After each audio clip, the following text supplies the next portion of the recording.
Okay, good afternoon, ladies and gentlemen. Welcome to the international webinar on combating Mercury illegal trade. We are now live from Yogyakarta, Indonesia at 2 p.m. Western Indonesia time, GMT +7. In this special occasion, ladies and gentlemen, I would like to convey our warm welcome to distinguished guests, Vice Minister for Environment and Forestry of the Republic of Indonesia, His Excellency Mr. Alwe Dohong, Director General for Multilateral Cooperation of the Ministry of Foreign Affairs of the Republic of Indonesia, His Excellency Mr. Febrian Rudyard, the President COP4 Minamata Convention, Her Excellency Madam Rosa Vivian Ratnawati, Director for Development, Economic and Environmental Affairs of the Ministry of Foreign Affairs of the Republic of Indonesia, Mr. Hari Prabowo. And of course, good afternoon. Welcome to all speakers, panelists, and participants. My name is Santi Zaidan, and I will be the MC and also moderator for today's webinar. Ladies and gentlemen, illegal trade of mercury is rising nowadays. The United Nations Environment Program, UNEP, estimates mercury illegal global trade's increasing value to reach 100 to 215 million US dollar per annum. And our webinar today will be discussing this particular issue involving experts from Indonesia, Singapore, Philippines, Burkina Faso, Mexico, UNEP, and Minamata Convention. Ladies and gentlemen, this webinar is held using Zoom application and will also be broadcasted live on YouTube. To start this webinar, I would like to invite His Excellency Mr. Febrian Rudyard to deliver the general remarks. His Excellency, the screen is yours.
Excellency Ibu Rosa Vivin Ratnawati, the President of COP4 Minamata Convention, Excellency, distinguished speaker, participant, ladies and gentlemen, Assalamualaikum warahmatullahi wabarakatuh. A very good afternoon to all of you.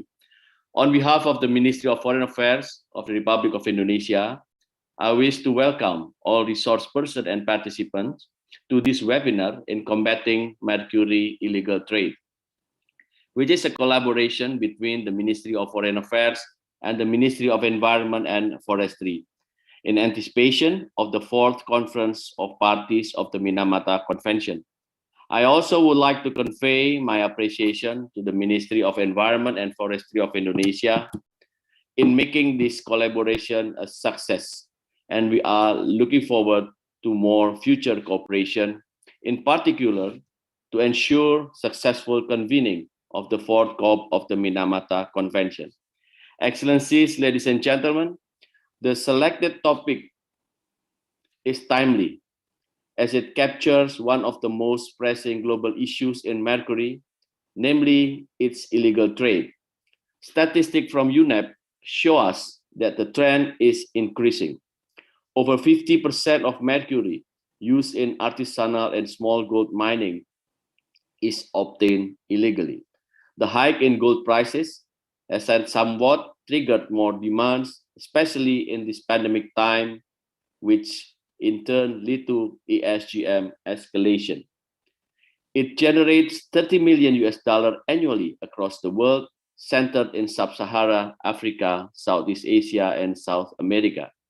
Excellencies, ladies and gentlemen, this reminds us of the time when the Minamata Convention was concluded almost a decade ago, when the proliferation of mercury was at its highest peak, and when the international community decided to begin governing mercury. And that particular circumstance is happening yet again right now, with the increasing global trend of mercury illegal trade. The relevant question now is, what are we, as members of the international community, going to do about it? How are we going to address it? Diplomacy teaches us to always work out our problem by first identifying the common ground. In the current context, our common ground is the danger and risk of mercury to human health and environment. From this common ground, we work our way up through multilateral cooperation, starting from discussing views to identifying challenges to forging concrete and collective action. And applying such methods, our work is not going to reinvent the wheel. Rather, it is going to strengthen the existing regime of Minamata Convention by recognizing that mercury illegal trade is a real global problem with a global impact, and that we need to have real works to tackle it collectively. Excellencies, ladies and gentlemen, the nature of mercury illegal trade dictates international cooperation as it travels across national boundaries and involves multiple actors. Therefore, simply no single country can resolve it alone. Take, for example, our case in Indonesia. We have over 200 ASGM, and as do with many developing countries, we are juggling between the need to advocate the danger and risk of mercury usage and its halo economic trickle-down effect. We have our best practices in dealing with mercury and ASGM, consisting of success stories as well as challenging ones. And if we can learn from each other on how to effectively counter the illegal trade, surely we can work together to combat this problem. Excellency, ladies and gentlemen, there are many ways and efforts that can be synergized in this international cooperation to address mercury illegal trade. We can start by exchanging best practices and lessons learned, and continue to promote cooperation in the field such as legal enforcement, education, financing, and technology. We can also encourage carrying out our joint research and project that can function as references, such as incentive to mercury alternatives that are safer and pose less danger and risk to human health and environment, or even incentive to ASGM alternatives that are more sustainable and promising. Excellencies, ladies and gentlemen, to conclude, I wish to underline that if we commit to collectively combat this problem, I believe the sky is our limit to generate its effective means and strategies. And I also believe that we can all do it. Thank you, stay safe, and have a great webinar. Thank you so much.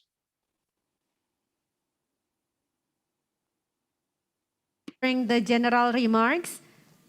And now, ladies and gentlemen, distinguished guests, we would like to continue this agenda. We will now continue in inviting Her Excellency Madam Rosa Vivin Ratnawati in delivering a keynote speech. Her Excellency, the floor is yours. Thank you very much. Allow me to open the mask. Good morning, good afternoon, and good evening. His Excellency Vice Minister of Environment and Forestry of the Republic of Indonesia, Mr. Aludohong, Director General of Multilateral Cooperation, Ministry of Foreign Affairs, Mr. Febrian Rudyard, Director for Development, Economic and Environmental Affairs, Ministry of Foreign Affairs, Republic of Indonesia, Mr. Hari Prabowo, distinguished speakers, participants, ladies and gentlemen. First of all, allow me to express my sincere gratitude and appreciation to the Ministry of Foreign Affairs of the Republic of Indonesia for its cooperation in organizing today's webinar. This event is a part of a series of programs prepared by the Indonesian government in welcoming the upcoming COP4 of the Minamata Convention this year. Despite our current pandemic condition that greatly changes the way we live, our commitment to implement the convention must remain strong. We must be optimistic and try to reorient the pandemic situation from obstacles to challenges, as well as seize the opportunity lies ahead. To his end, on behalf of the government, I wish you all the best in this very difficult situation. And as the president of COP4, I welcome this webinar in the framework to share and discuss ways and recommendations to address the Mercury illegal trade. Distinguished participants, ladies and gentlemen. In 2013, governments came together in Kumamoto, Japan, to sign the Minamata Convention on Mercury, which aims to protect human health and the environment from mercury pollution. And it has been almost 4 years since the convention entered into force on 16 August 2017. We are at a crossroad. We are now at a point to question, how far have we achieved in implementing our convention? What are the problems? And how can we work together to find common grounds to resolve it? These types of questions highlight the very commitment that we agreed upon almost a decade ago. Distinguished participants, ladies and gentlemen, one of the pressing problems of Mercury nowadays is its illegal trade. The convention governs the trade, but not specifically one of the effects of that governance, which is the illegal trade. Briefly, the Minamata Convention regulates the trade of mercury under Article 3. This article describes the obligation for parties to control mercury supply, sources, and trade.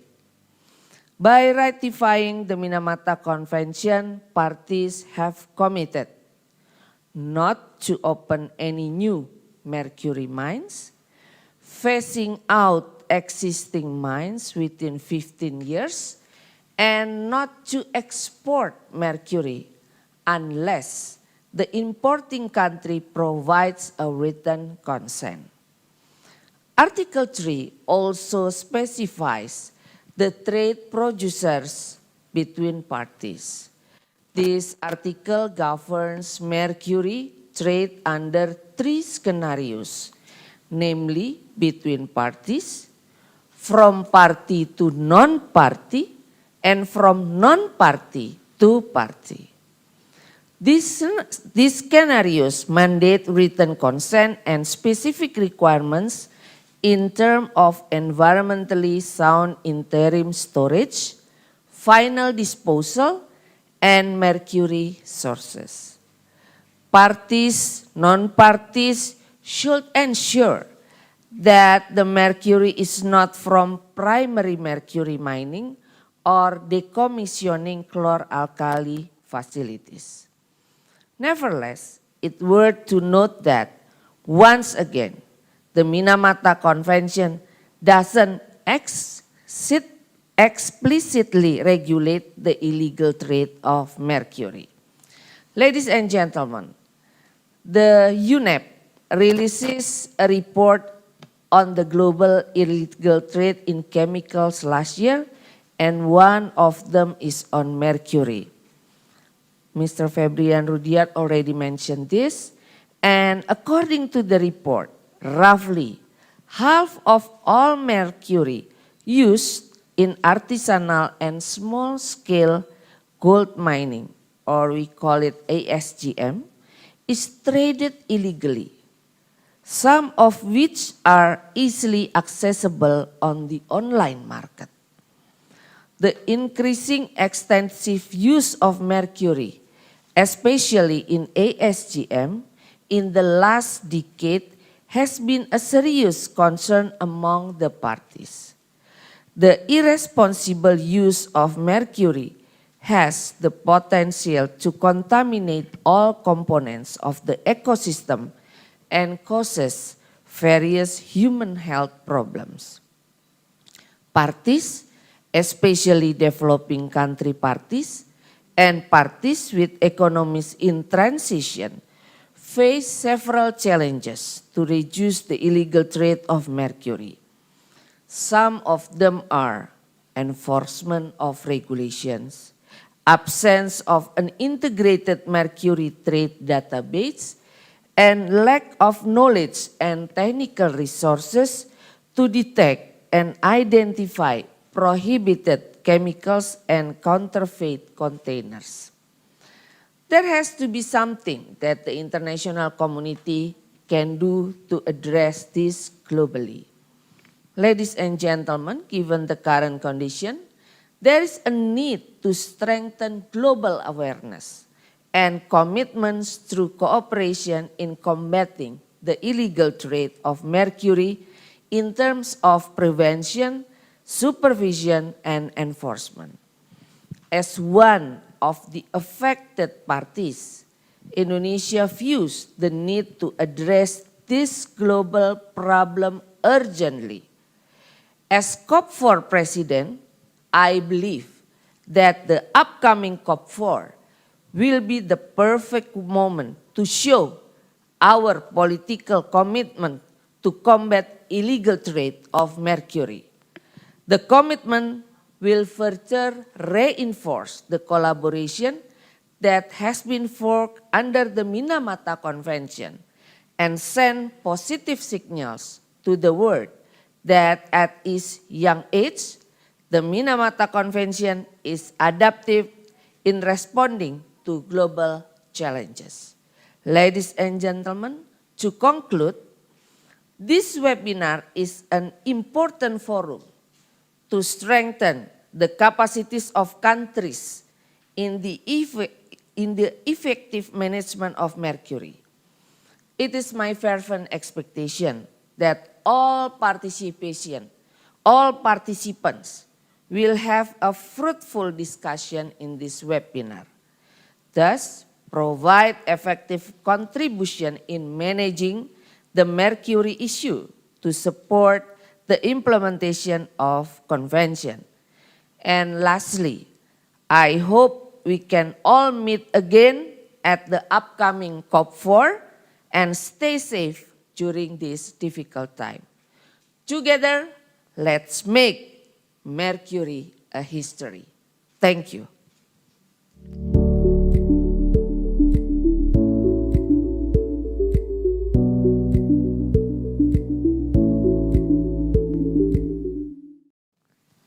Thank you, Your Excellency, for the keynote speech.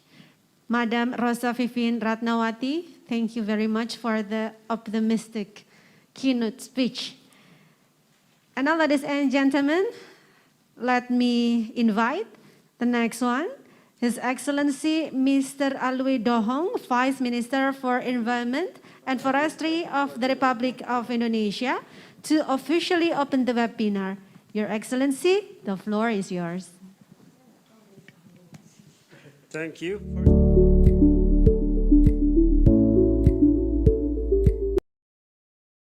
A very important question. Assalamualaikum warahmatullahi wabarakatuh. Selamat siang, salam sejahtera untuk kita semuanya. Very good morning, very good afternoon to all participants, either here or in other hemispheres of the world. Ms.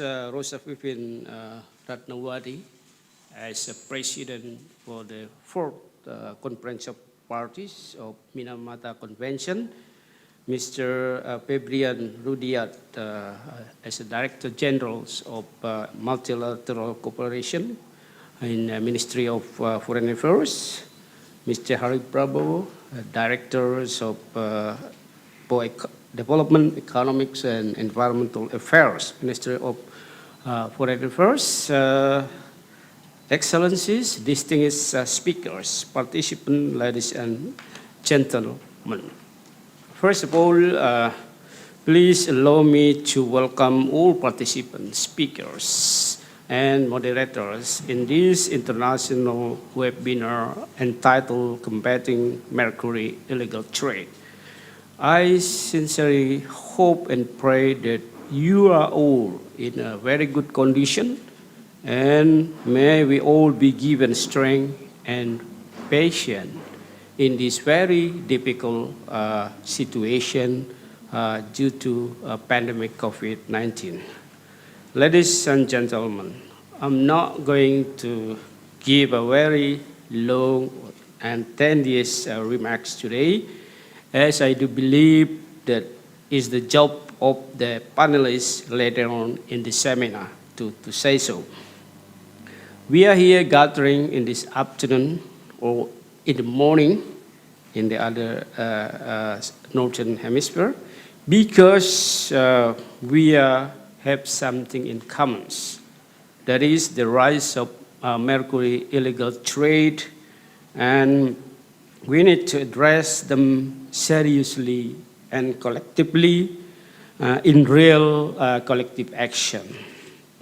From Sub-Saharan Africa to Southeast Asia to South America, we are facing a problem that endangered not only to our health but also our environment. Last year, the UNEP estimated that the value of mercury illegal trade reached over $2 million annually, or close to yearly GDP of a country. This is really a worrisome global problem. Ladies and gentlemen, in Indonesia, we have made efforts to combat mercury illegal trade as part of mercury reduction and elimination policy frameworks. Indonesia has banned the import and distribution of mercury for artisanal and small-scale coal mining, or ASGM, through regulatory measures such as presidential and ministerial decrees. Indonesia has also carried out regular campaigns to all stakeholders, from SCGM actors to regional government up to ministerial levels. Range of incentive has been put in place. Education, economic incentive to use Mercury alternative, enforcement both persuasive and stern enforcement. Stern just examples of efforts that we constantly use in addressing this problem. We have our experiences, best practices, and lessons learned, including our ups and downs in implementing these efforts. But I believe we are not alone in these issues. I believe that other countries in the world are facing the same problems, perhaps with a slightly different localized details. Indonesia surely would like to hear what other countries have done in combating Mercury illegal trade. Ladies and gentlemen, given the nature of the movement of the Mercury illegal trade, this issue cannot be solved sporadically and partially. Instead, we have to work together to deal with this cross-national problem. We must sit down and start to have a serious discussions to address the Mercury illegal trade. And today's activities, or today's seminar, is all about how to formulate strategy and real action to address this problem. At the moment, we have a list of panelists consistent of global experts from governments and international organizations.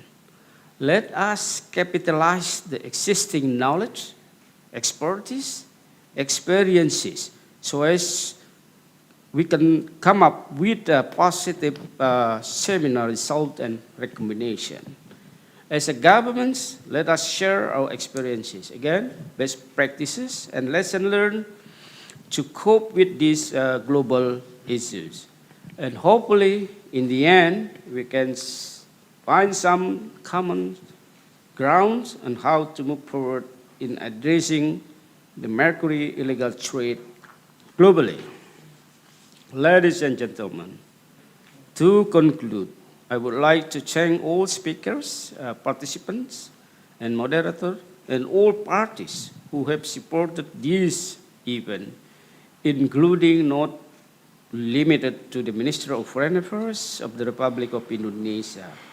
Finally, with the blessing from our God and all participants, I hereby declare this webinar is officially open.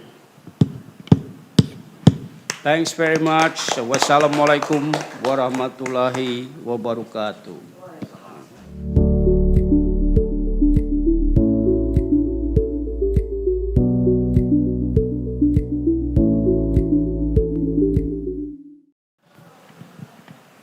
Thank you very much, Your Excellency, for delivering the opening remarks. So, by hearing the opening remarks, now, ladies and gentlemen, this webinar is officially open. And now we will have a photo session for participants joining us by Zoom. Please kindly open your camera because of the photo session. I will start to count 1 until 3, and then we will have like 5 photo session, 5 captures of photo session, because we have 250, more than 250 participants. Okay? Just open your camera, please, ladies and gentlemen. Participants, yes, open your camera. Yes. We're waiting for all participants to open the camera and give their very big smile in this webinar. Okay, the committee will help us to capture the photo session. 1, 2, 3. Yeah. Smile. Okay, next slide. Other participants.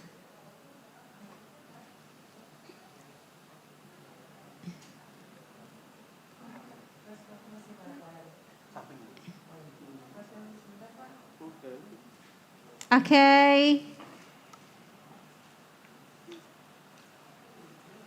Yeah.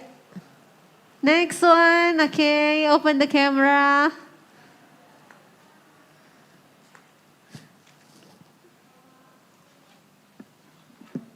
Okay, good. Thank you very much to all participants for the photo session.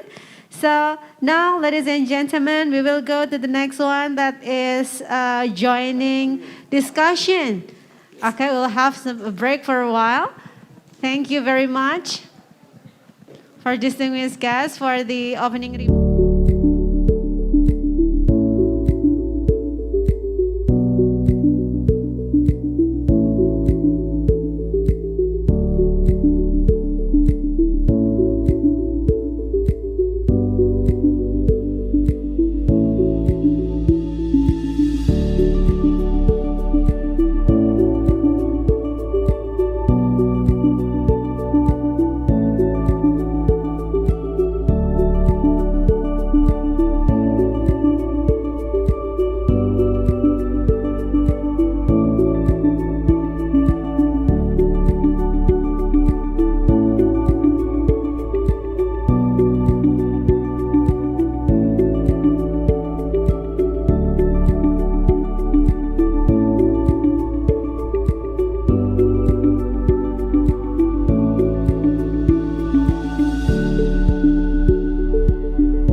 Thank you, distinguished guests, ladies and gentlemen. Welcome back to the international webinar on illegal trade of mercury. And now, ladies and gentlemen, joining us all the way from Geneva is the Senior Policy and Coordination Officer from the Secretariat of Minamata Convention, Ms. Claudia Tanhaf, delivering her presentation right now. Claudia? Hi, Claudia. With you. Yeah, nice to meet you too, Claudia. Are you ready to share the presentation? You have 10 minutes. Perfect. Thank you very much. One Okay. moment. Okay, the screen is yours.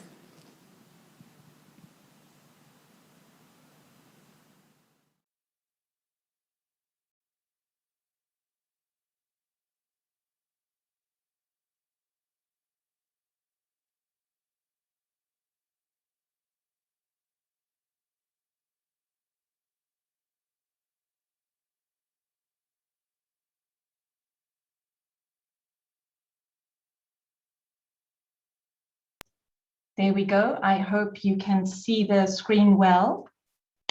Thank you very much for this opportunity to be with you today, and warmest greetings indeed from Geneva. And just to also convey the thanks and greetings of the Executive Secretary of the Minamata Convention, Monica Stankovic, who very much appreciates the initiative by Indonesia to bring attention to this important matter of trade, but also illegal trade that is happening with mercury. I will be presenting quite shortly, but I would like to present on the provisions of the convention to give an introductory kind of overview before the rest of the participants will go into the other details and specifically their experiences. In this regard,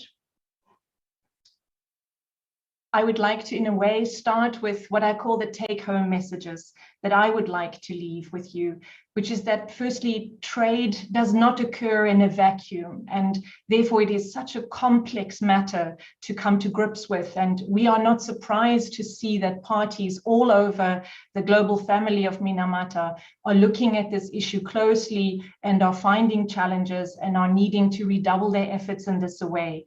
And workshops like this and the sharing of experiences is particularly important in this regard. What I'd also like to leave with you is that one has to address all aspects of trade. It is not just an enforcement issue. It is in fact an issue we have to look at from the side of supply and demand, because it's such a complex ecosystem, if you will, in which it occurs. And thirdly, I would like to leave with you that the provisions that the convention makes at an international level, both on trade, but also some of the other items, are part of your toolbox to help not only trade, of course, but to curtail the flow of mercury into the other areas of the economy and therefore into the illegal aspects of trade. And I won't speak much about this at all because many more experts are online today, but I just want to point out that, of course, it is important, what I've projected on the one other side of the slide, that there are mercury alternatives or mercury low alternatives for usage in ASGM communities, and also that ASGM communities perhaps are also supported in terms of other livelihoods that are not related to such gold mining, as and where that is possible. And lastly, just to say that I see through the contributions to the seminar, just simply from the government of Indonesia, of course, that it is recognized by almost all parties, or let me say all parties, that trade and mercury is not only the responsibility or purview of one single ministry, because it is so complex and it requires such a comprehensive approach. It is a multi-ministry and in fact multi-sector and multi-stakeholder, I beg your pardon, aspect that has to be placed into this. With that, how does the convention set about the international agenda on mercury? Now, I am in a forum of many friends of Minamata, and so this is very known to many, but just to highlight that, of course, the convention came about because of the serious harm that mercury can do to persons and to the environment. And secondly, also that we have many more uses, many more new ways of doing things that do not require mercury anymore. We no longer need to use it in the way that we've had it before, and there are alternatives or different technologies available. And this makes Minamata a feasible convention because it allows us to move away from those aspects that we've decided and that we've recognized through science are not good, to much better ways that are available and feasible in our economy. The overall aspect of this is, or the overall intent of this is, that it will reduce the demand of mercury, the use of mercury, and therefore everybody's exposure to mercury. Let me move on to this slide, which in a way is sort of the conceptual foundation behind everything in the convention, because on the left-hand side, you see where mercury comes from. Mercury is in a way a magical component of our amazing planet, in that it's an element that's indestructible and also very, very useful in many ways. It amalgamates to gold, it connects, it is a great conductivity, has great conductivity qualities. And so it is actually a very, very useful element in many, many different applications. But when it is vaporized, or when it is bioaccumulated through other processes, it becomes intensely toxic. And that is the problem we are trying to address. But because of its use, it is very much entrenched in many of our economies and in many, many processes. And here we see that it's used in many products, it's used in many industrial processes. And where our discussion takes us today, it is of course also used in artisanal and small-scale gold mining. But the intent of the work that is done at the convention level and at the national level with many, many partners involved is to reduce this overall usage everywhere and to, in some ways, return mercury. So here I always make a small annotation to say that we are not trying to recycle mercury for more and more and better uses. We are in many ways trying to taper down the need for mercury, the use of mercury, to gain much more distance for people and the environment from its negative effects. So this translates itself step by step into each of the articles of the convention. Article 3, which we'll look at most, but also the other articles that start with that we do not take it out of the earth anymore, and that continue all the way through to the end of coming to a closure about where we have contaminations, but also dealing with it in terms of waste and disposal. So what are the specific provisions of trade? And these are the ones I'd like to speak to a moment, but I also want to make the point that it is not only the specific trade provisions that are helpful, including for any of the actions you hope to take and support at national levels on illegal trade. There are various other control items in the convention, and together they form a mosaic or a puzzle that is trying to be there to be useful for you at the national level to help taper down the use of mercury and therefore taper down also the needs for mercury. So in this slide, we have, on the one hand, all of the control measures mentioned in the Minamata Convention, and on the other side, the enabling and supporting ones. But today, I just want to speak about the control measures and point your eye to the light gray ones, which essentially start from where we get mercury. In other words, the primary mines that are active or are dormant around the world, and that where we get mercury the same way we get many other valuable resources. But every party to the convention commits itself not to open any new mines, and if there are mines in their territory, to close them within 15 years. So the intent of all of this is literally to keep mercury underground, to keep it there and keep the distance from the rest of the environment and humans. And then in the middle box, you see many of the control measures and the other measures that the convention provides for and that have been agreed at the international level to reduce the use and presence of mercury in the economy, in the industry, and so, of course, in our society. And here I will stop for a moment and speak to you about 2 or 3 of them, but just to point your eye also to the golden boxes, because overall the intent is, of course, to reduce the emissions of mercury to air, water, land, and in that way to ensure there is no bioaccumulation, there is no harm done to persons and the environment. But looking closely at the provisions, it is the provisions on trade that I would like to introduce to you, but I would also like to just point out that in that same article are the provisions on closing mines. Claudia, yeah, kindly reminder for you. And thank yeah. you. Okay. And the provisions on stocks and trade, that nations, that countries, that parties are very well aware of what mercury do they have at the national level. And here, because I'm taking more time than I intended, I just wanted to move to the point of showing that stocks and identifying what stocks are in a national context is extremely important to understand what could be available and what could even be misused for other reasons within a national context.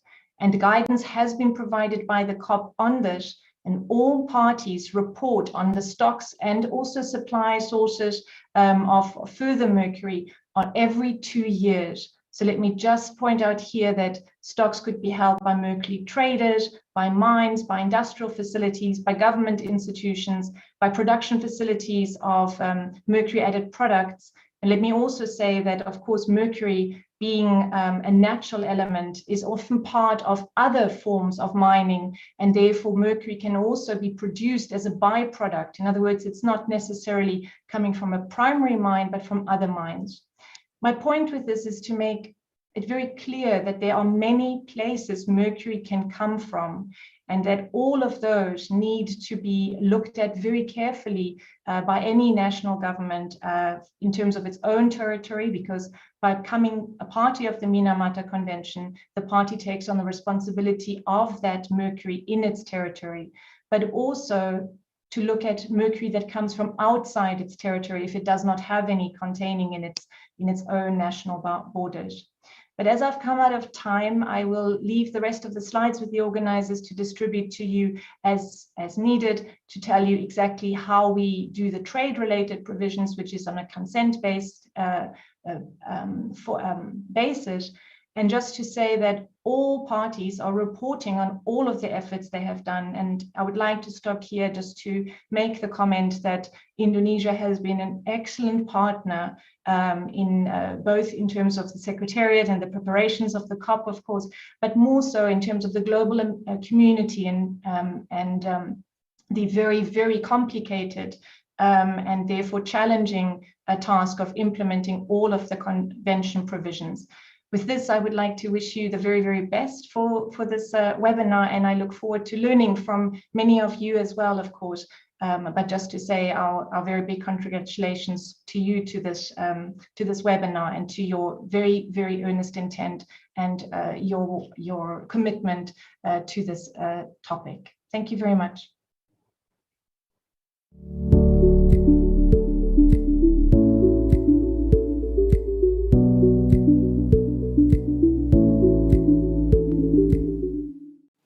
Okay, thank you very much once again for Claudia for the presentation. We will have a discussion in the end of the session, so be ready, Claudia. If there is a question for you, please kindly answer the question and we will have the discussion after this.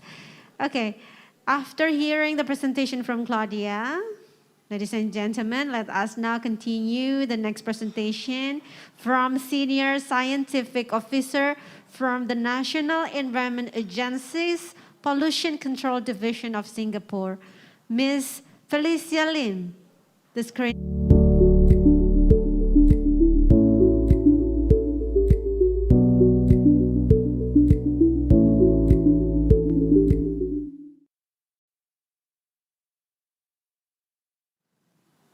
Hi. Hi. Yeah, okay. That's great. Yeah, nice to see you. Okay, Felicia, you have 10 minutes to deliver your presentation. Thank you. Screen is yours.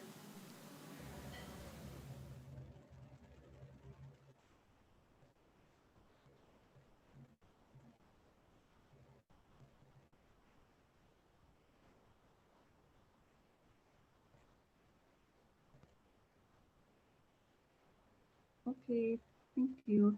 Good afternoon, everybody.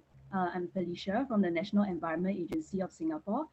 Before I start, I would like to take this opportunity to thank the Indonesia Ministry of Foreign Affairs and the Ministry of Environment and Forestry for giving us the opportunity to present at this platform. Okay, so next slide, please. Okay, so before we go into the presentation proper, I think we'll just share briefly about the Mercury trade obligations under the Minamata Convention, which I'm sure actually most of the participants will be aware of. So actually Singapore ratified the Minamata Convention on the 22nd of September 2017. And with regards to today's topic of illegal trade, actually the one that resonates closely will be the Article 3 of the Convention, which relates to the trade and source of mercury. So it stipulates that the obligations relating to the import and export of mercury with concentration of at least 95% by weight. And to share briefly, okay, the obligations under this Article 3 are actually as follows. So written consent is needed to be obtained from the importing party and non-party. Export is only allowed for allowable users under the convention or for purpose of environmentally sound interim storage. Certification by exporting non-country to verify that the mercury export is not from marine mining and decommissioning of chlor-alkali facilities. And lastly, of course, there are also exemptions under this Article 3, which I suppose I will not read out for everybody here. Next slide, please.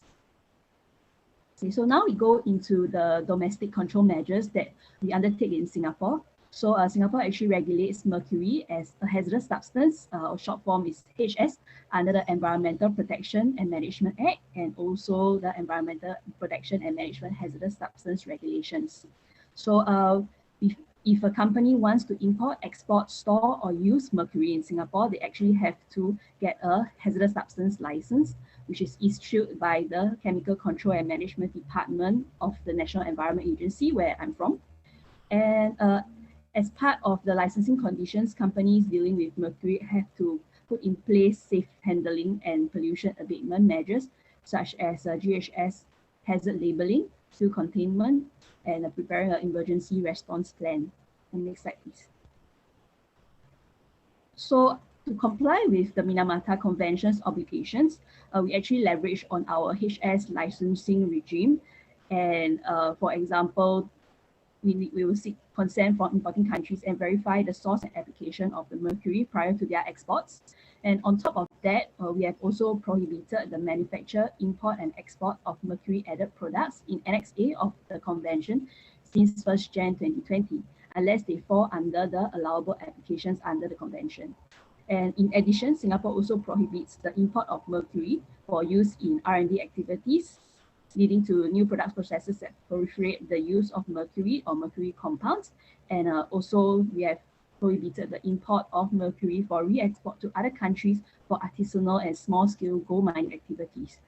Next slide, please.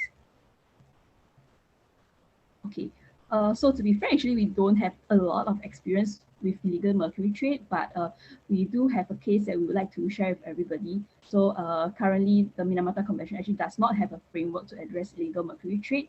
So we feel that actually to combat such illegal trade is dependent on the cooperative spirit between the parties, or else it might be a lengthy process depending on the regulatory reach of the individual parties' domestic regulations. So we'd like to share a case that we encountered in 2019, where a shipment of mercury was actually exported to Singapore without seeking consent from the Chemical Control and Management Department.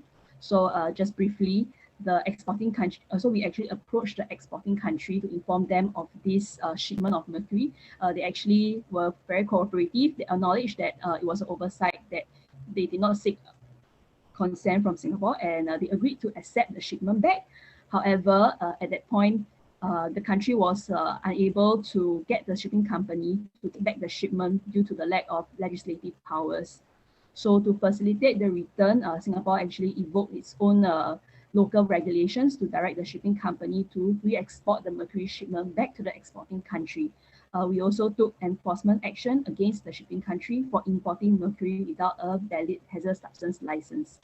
So this process actually took very long. It took a year before the mercury was actually sent back to the country of export in 2020. Okay, next slide, please. So to conclude our points on the illegal shipment of mercury trade, I feel that it's very important that countries cooperate, okay, and that when countries cooperate, we exchange information regarding the shipment so we can facilitate the return of the mercury. Okay, and of course, there needs to be adequate domestic regulations to enable the parties to take action and swiftly resolve any unauthorized mercury shipments. Yeah, and so this is actually my last slide, and I hope that a bit short, the presentation was of some help to you. Thank you. Thank you, Felicia, for delivering the presentation. And we will have discussion also, Felicia, so be ready if we have any question for you. Just answer the question in the end of the discussion. Question from the participants. You can type if you have any question in chat box in Zoom application. Thank you once again for Felicia. And now we will go to the next presenter. We will now proceed our next presenter coming from Mr. Jerry Geronimo Sanes, Chief of the Hazardous Waste Management Section, Environmental Management Bureau, Department of Environment and Natural Resources of the Republic of the Philippines. Mr. Sanes, now the screen is yours.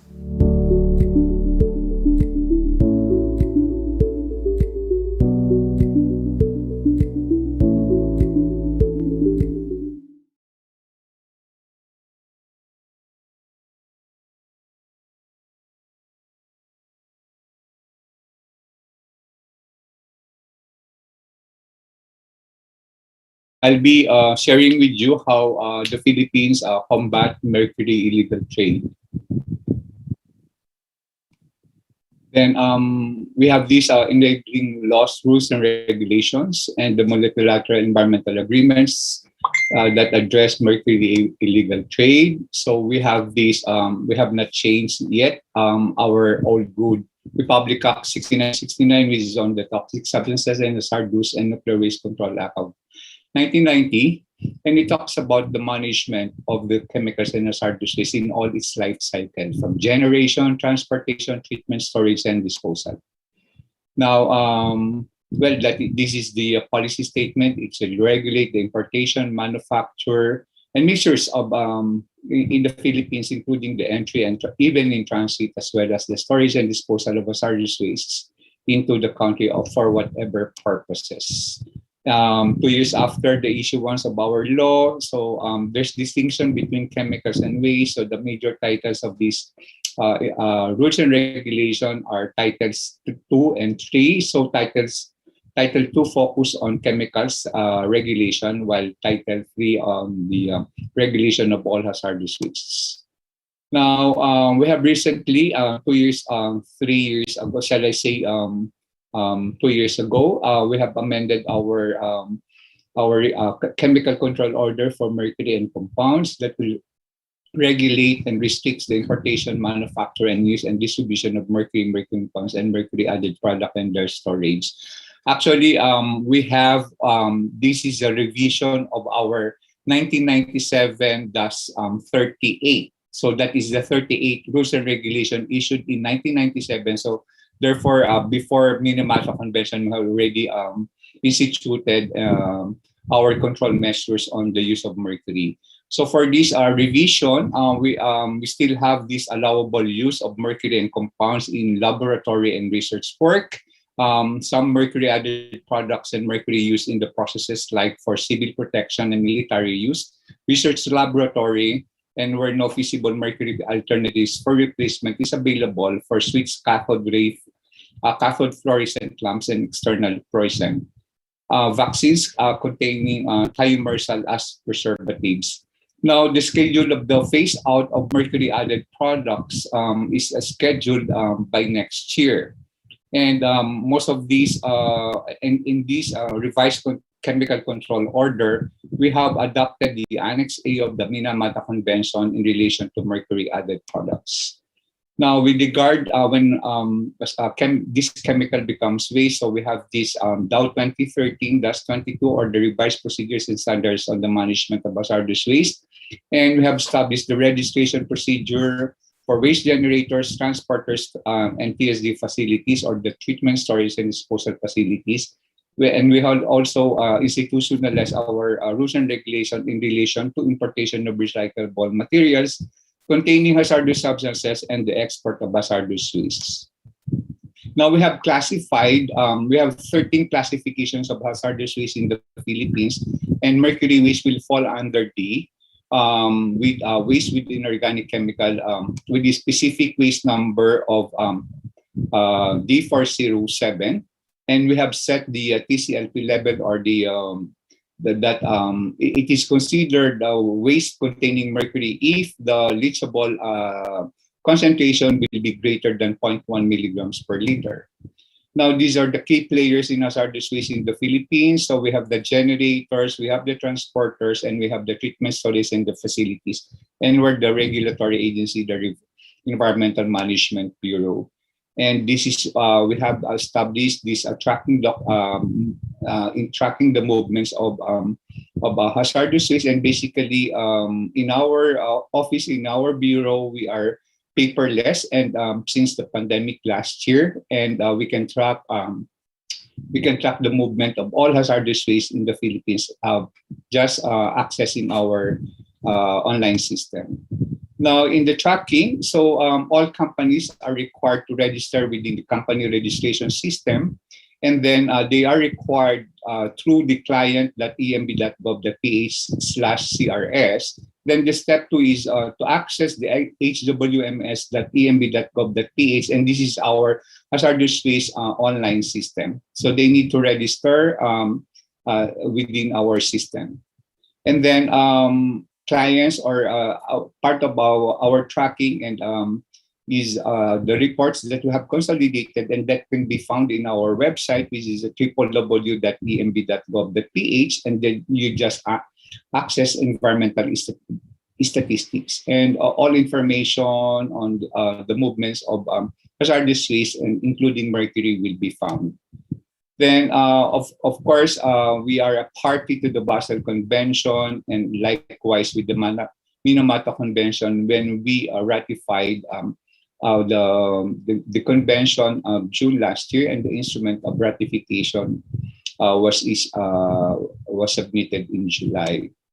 Now, with regard to our border control and monitoring illegal shipments, we have a strong institutional linkage with our border control bureau, which authority, which is our Bureau of Customs, when they issued the memorandum order, and this is being implemented by the Environmental Protection and Compliance Division, where the primary function is to monitor the processing and shipments of hazardous substances, waste products, nuclear waste, recyclable materials. So then also the BOC in coordination with our department, which is the Department of Environment and Natural Resources, also conducts an annual capacity building for customs examiners, appraisers, and agents to provide them with knowledge and understanding to be utilized in combating illegal trade of regulated community chemicals like mercury.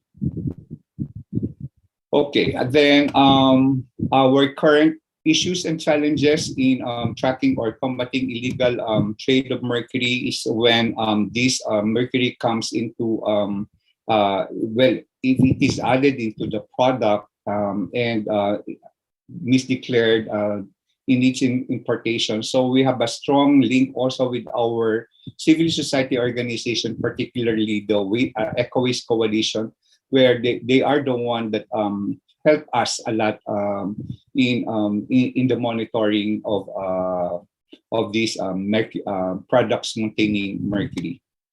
Now, we just had last April 16 of this year the interagency meeting on online trading of regulated chemicals. And we have identified some Mr. issues. Sanes? Yes, ma'am. I'm about to conclude my presentation. I will have just 2 slides. So, okay, so this is the interagency meeting. Then, well, there are issues and concerns, and we have identified the recommendations. And then I just wanted to share with you that we have our Bureau of Customs sized 10 steel flasks of mercury containing about 35 kilograms per flask, with a total of 300 kilograms of mercury mixed with in shipments of 2x40 containers declared to be containing cups, slippers, machinery parts, and kitchenwares. And this is how illegal traffic or illegal importation of mercury happens at the border control at the border, but the border control authority, specifically our Bureau of Customs, have detected it. So that will be all. Thank you. And if there are any questions or clarifications, I will be glad to understand. Terima kasih. Terima kasih. Thank you very much, Mr. Sanes, for delivering the presentation. Even though we only have 10 minutes, but we will have another time to have a discussion in the end of the session. Okay, so if you have any question, just drop your question in the chat box. I will try to read the question later. Okay.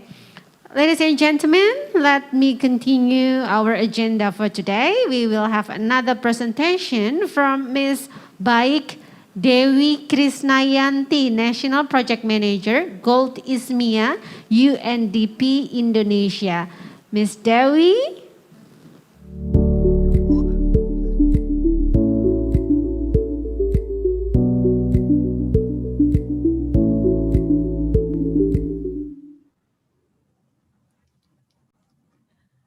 Hello, good afternoon, everybody. Let me share my presentation first. Yes, you have 10 minutes, Ms. Dewi, to deliver the presentation.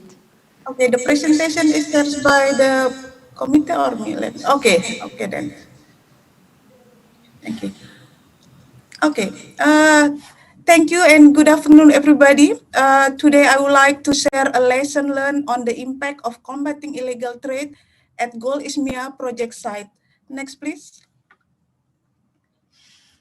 Responding to Indonesia's commitment on political effort to combat mercury illegal trade, Gold Ismia project is also supporting the effort because one of the Gold Ismia objectives is to avoid 15 tons of mercury through the introduction of best environmental practices best available technology, and socially and environmentally sound artisanal and small-scale gold mining practices.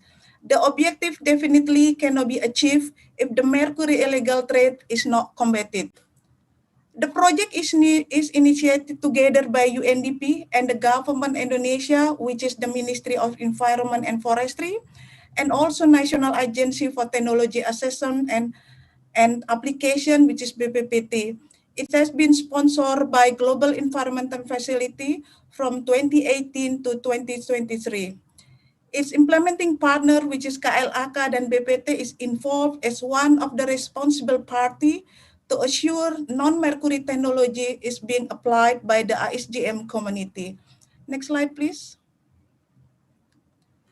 Our project is working on 4 core programmatic strategy. The first one is formalization. We are supporting efforts to integrate the ISGM sector into the formal economy, society, and regulatory system. For the technical solution, we are introducing and facilitating access to mercury-free technology and best practices in ISGM. For access to formal market, we are facilitating mining access to formal gold supply chains in partnership with gold buyer and industrial user. Access to finance, we are piloting a range of models for access to investment and finance for small-scale miner and their communities. This is including gender mainstreaming toward all the program and also raising awareness the dangers of mercury. Project is not doing directly activity into combating mercury trade, but instead the link of our activity to combat illegal trade is through component 1, which is stated in our project document that national system have the capacity to access, plan, and implement sustainable and mercury-free intervention in the ISGM sector. We are also enabling environment created through improved national policy, regulatory framework for ISGM, and mercury phase out in the ISGM sector. Next slide, please. The government of Indonesia has undertaken significant steps toward the elimination of mercury in ISGM. First is by signing the Minamata Convention. Then in 2017, the President of Indonesia released instruction to ban the use of mercury in the ISGM sector. This is including by cutting the production and distribution line of mercury, prosecuting illegal mercury export, and coordinating the closure of the mercury producing Srinabar mine. And also the government Indonesia has ratified the Minamata Convention through the issuance of law number 11. And the last but not least, the President of Republic Indonesia had signed the presidential decree number 21 regarding the National Action Plan on Mercury Reduction and Elimination. In those regulations, it's clear that combating mercury illegal trade must be implemented, where elimination and reduction of mercury use in ISGM has become a national priority target. Next slide, please. Learning from our 6 project sites across Indonesia, the impact of the regulation on banning mercury use in ISGM sector is promising impact. Previously, there are 3 reasons why miners using mercury. First, because it's easy to use. Second one is cheap to buy. The third one is available to find. However, recent year, the factor of availability is not an option anymore. The status of mercury now in market is like drug that lead the miners dealing with the law enforcement. This is an indication that due to very limited access to mercury supply, the miner have not much option any longer, that they must shift to a mercury-free technique to sustain their livelihood as a gold miners.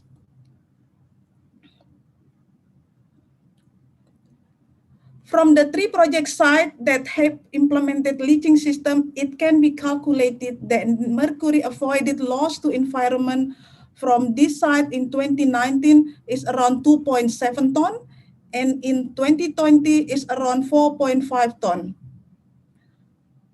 What we can conclude from this result that the largest portion of total mercury avoided loss to environment is expected from the existing mercury-free processing plant owned by the miner. This is to show that miner have two roles in mercury reduction efforts. The first one is miner as the main actor causing mercury pollution or emission, and the miner as the frontier or hero in environmental protection through their shifting the technology to mercury-free technology. Indeed, existing regulation has asked the miner to take up the role. The project will be playing an important role on facilitating the governments to support the implementation of banning mercury by supporting licensing of ISGM activity, by providing relevant trainings and campaign raising awareness on the dangers of mercury. We are also training about the importance of formalization and the economic benefit of mercury-free technique. Next slide, please. How we can measure that the enforcement of government regulation is affecting the amount of mercury released to the environment. Project Gold ISMIA is trying to answer the question. The project is developing a mobile application and also web portal database through estimation of the mercury avoided from the mercury-free processing unit that can be monitored in systematic way and regular basis. These mobile plants will allow the projects collect the site-specific data from the owner of processing unit on daily basis, such as we counting number of tank, average of tank capacity, number batch of process, and gold produced per tank. Meanwhile, the web portal database will assess the project to estimate the total mercury avoided from specific site or region. Both of mobile application and web portal database are expected to be launched in September 2021. Next slide, please. International buyer attention is hugely increased on responsible gold. They are questioning where the gold is coming from. Is it coming from conflict area? Is it involving child labor? Is it involving money laundering? How the gold is processed? Are they using mercury? Are they using mercury or not? To answer this question is also in line with the Gold ISMIA project target, specifically where the projects aim to improve or establish route to market for mercury-free gold. Access to sell gold to formal market without intervention to combat illegal mercury will also hamper the access to better paying market as a key to increase the income of artisanal and small-scale gold miner. Next slide, please. This is a small example that occurred on the project field as a lesson learned to give a big picture if the illegal mercury can be successfully combated. Thank you. Give it to you back. Thank you. Thank you for the presentation, Ms. Baik Dewi Krisnayanti from National Project Manager Goltisma UNDP Indonesia. So now, ladies and gentlemen, we will go to the next presenter from Director of Pollution and Environmental Risk, Ministry of Environment, Green Economy, and Climate Change, Burkina Faso, Mr. Roger Barro.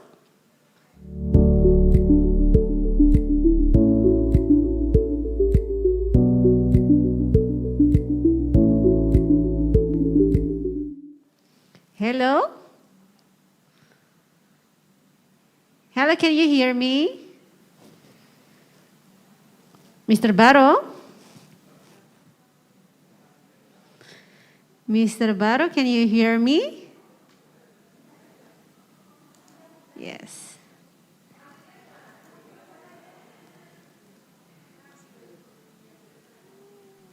Can you check your voice? Yes. Yeah. It's okay. Okay, yeah, we can hear you as well here. Mr. Barro, now the screen is yours to present your presentation.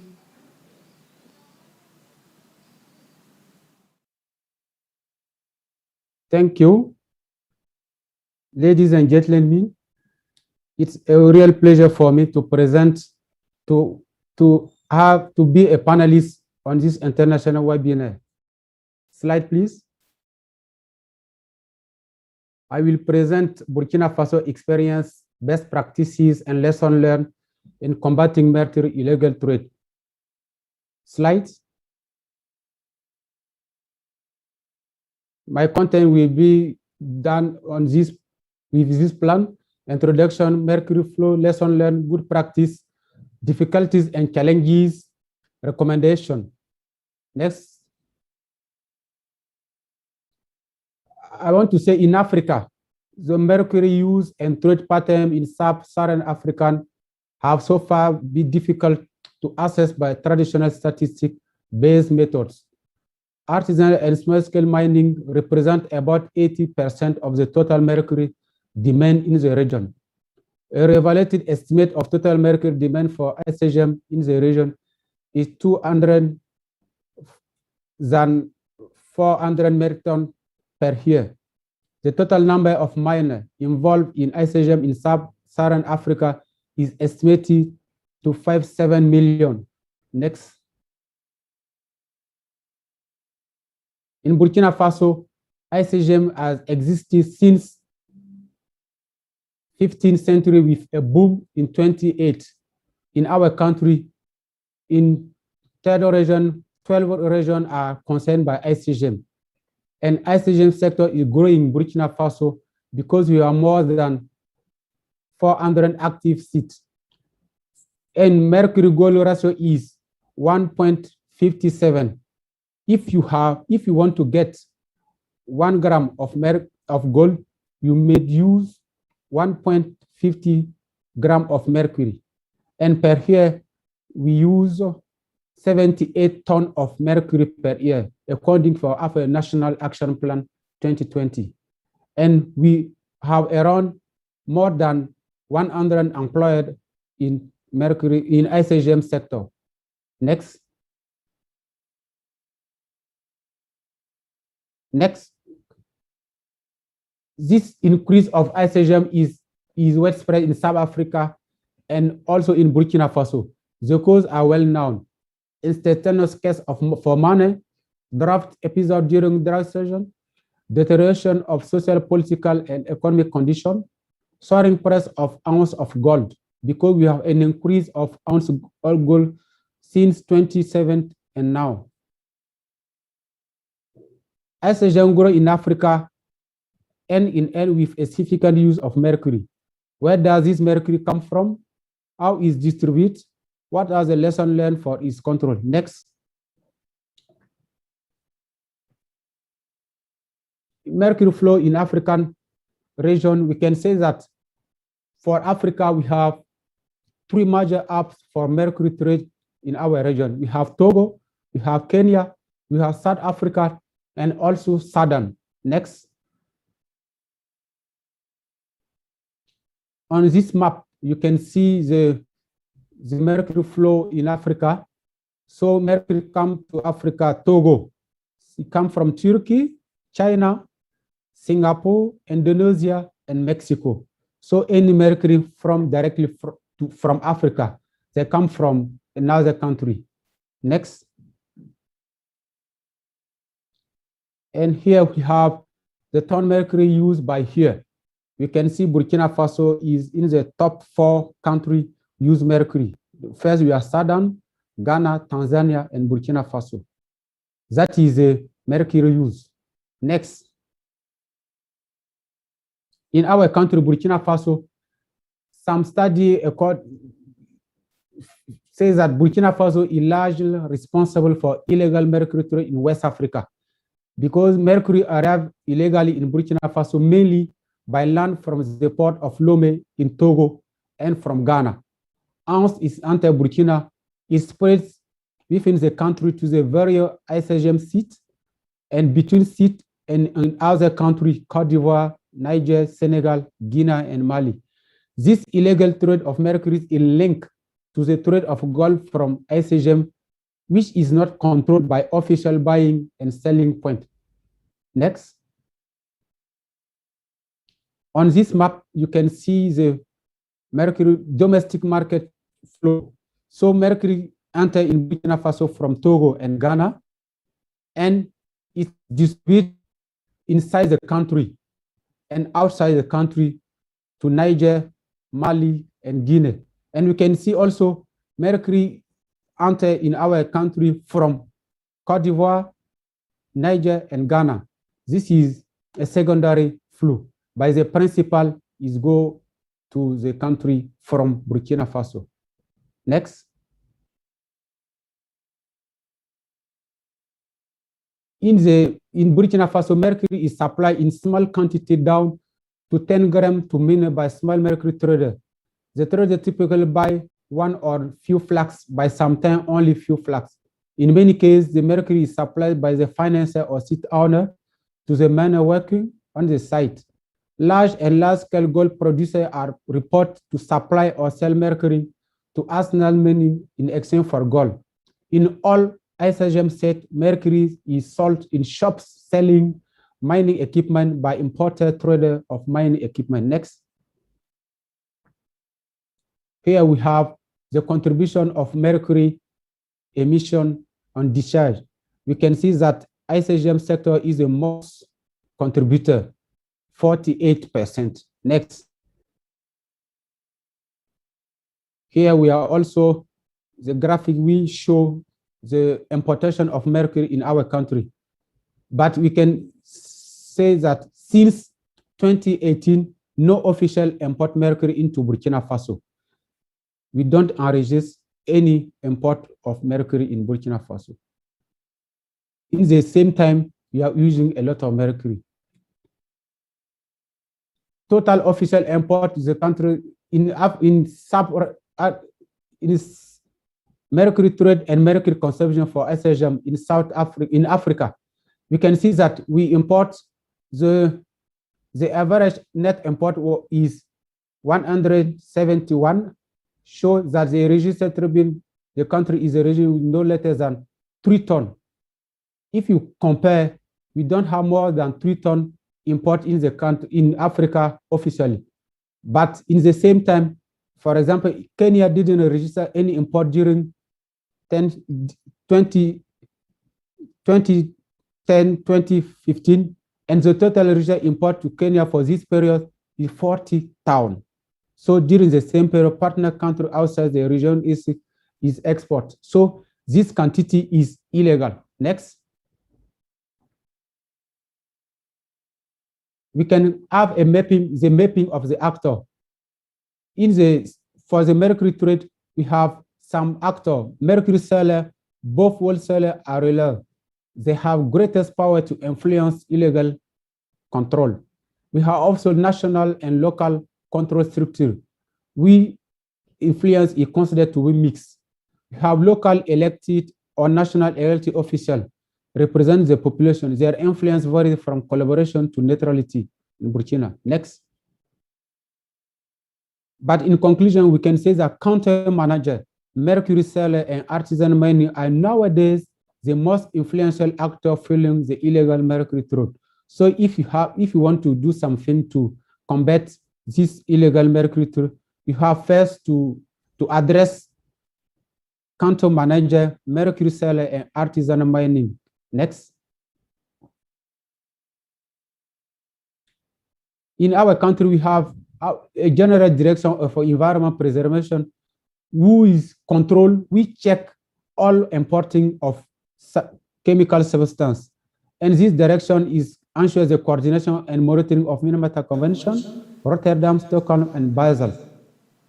We have compliance for import. Yes. We have 2 more minutes. Okay, next. In our country, our mining code ban mercury use in ICGM. It's banned since 2015. So, next. In our service, we are organized the importation of chemical substance, and we don't enregister any official import of mercury since June 2018. No mercury import officially. Next. We have some difficulty and challenge to control the illegal flow of mercury in Burkina Faso. Lack of knowledge, no application of tax, lack of storage, porous border. Next.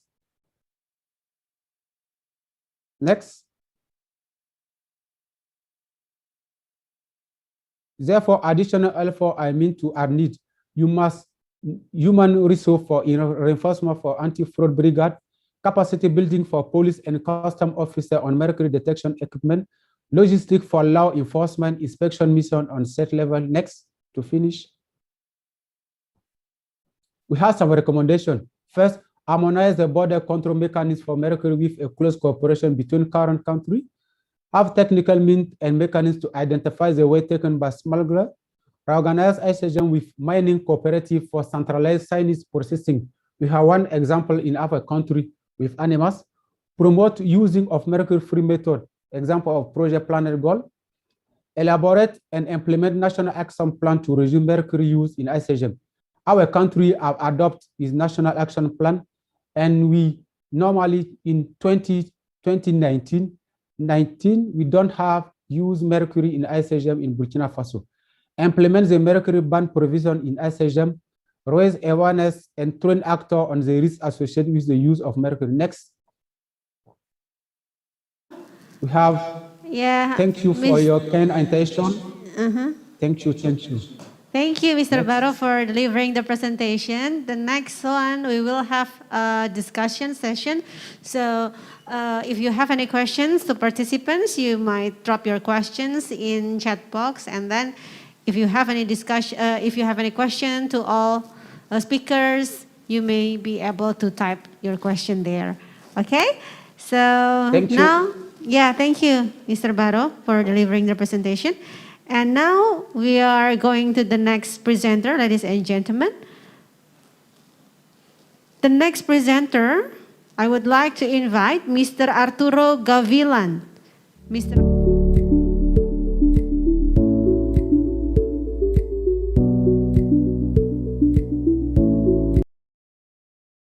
Ministry of Environment and Natural Resources of Mexico. Mr. Gavilan, are you there? Are you ready? Yeah, Mr. Gavilan, can we hear your voice? Yeah, we can hear you clearly right now. You have 10 minutes to deliver your presentation. Now the screen is yours. Thank you very much. Yes.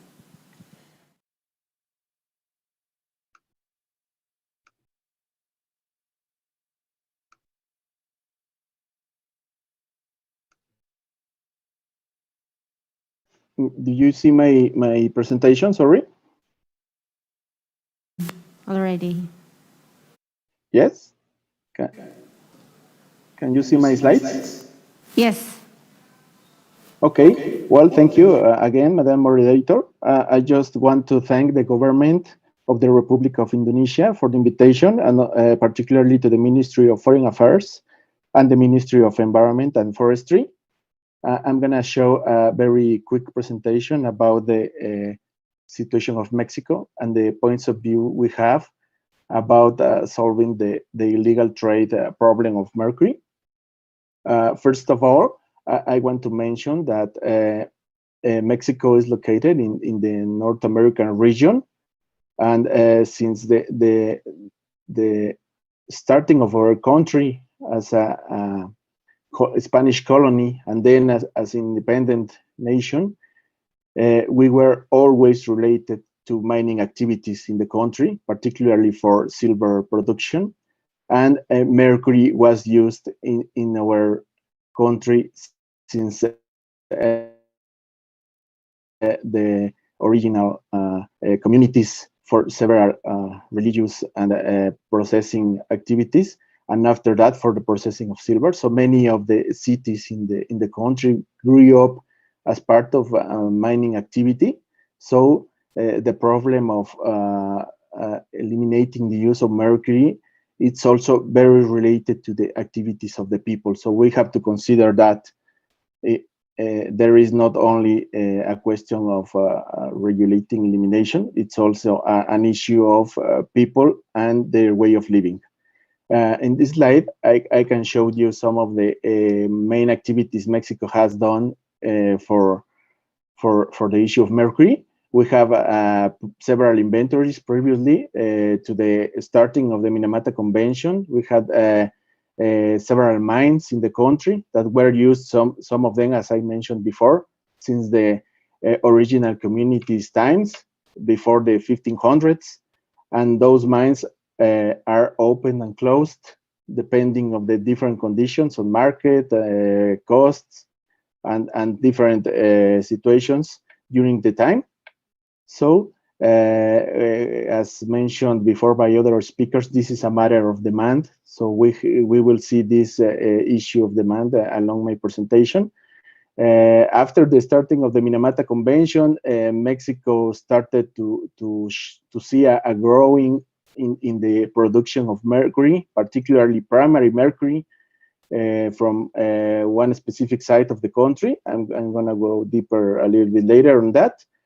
And for us, it's very important to have quality data in order to identify the main actions that we need to do in order to tackle this problem. In this slide, we can see the Mexican flow balance of mercury, particularly for emissions and releases.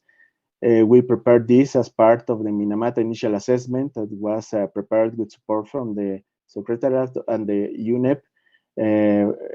After the signing of the Minamata Convention, we had a very deep work within the country, and we worked with all the principal actors. We have more than 30 sources of mercury in the country, and our total balance is estimated as more than 1,200 tons per year of mercury from the different sources.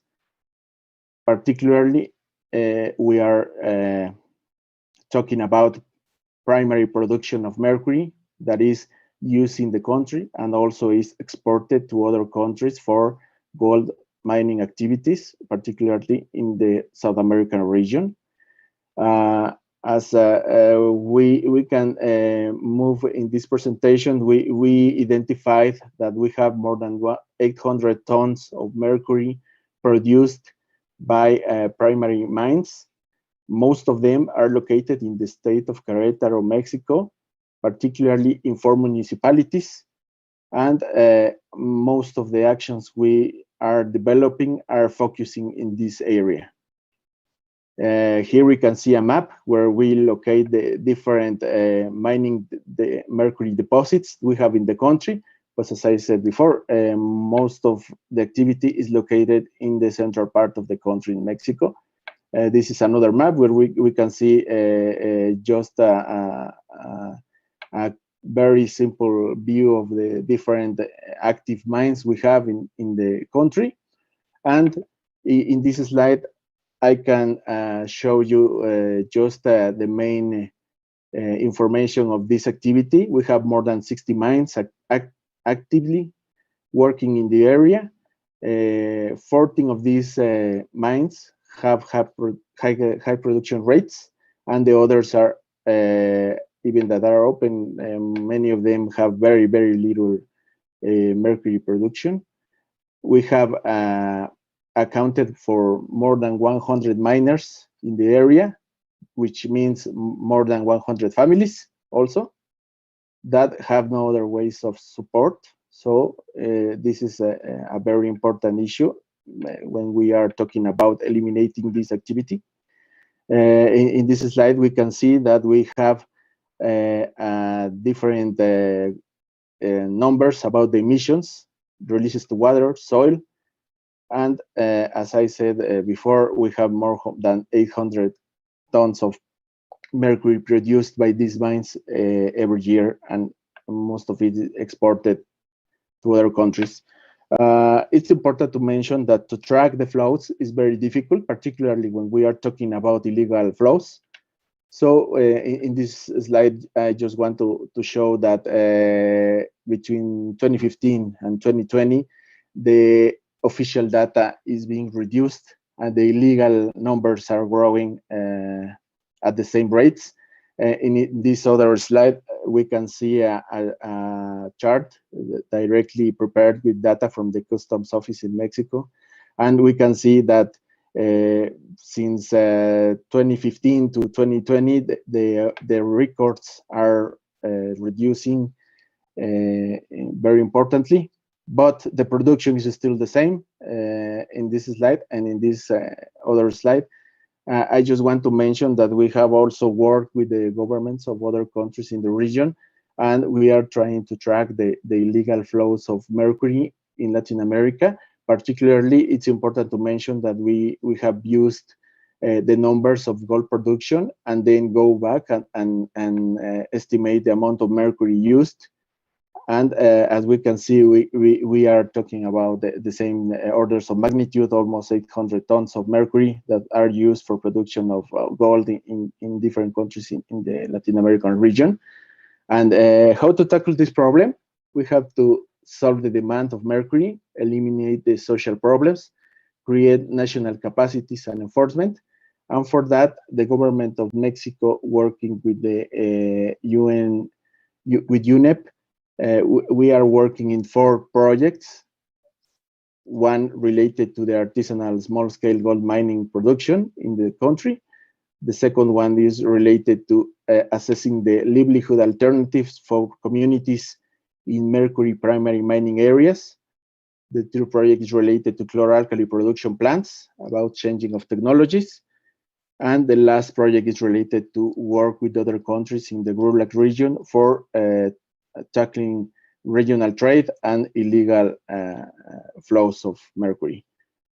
Just in my last slides, I'm gonna mention a little bit about the last project I mentioned. We are working with Bolivia, Colombia, Ecuador, Honduras, and Peru with a project that will be focusing in accelerate the compliance of the convention by understanding the flow of mercury and the trades in the region and promoting cooperation among authorities for a better control of the flows, particularly of the illegal trading.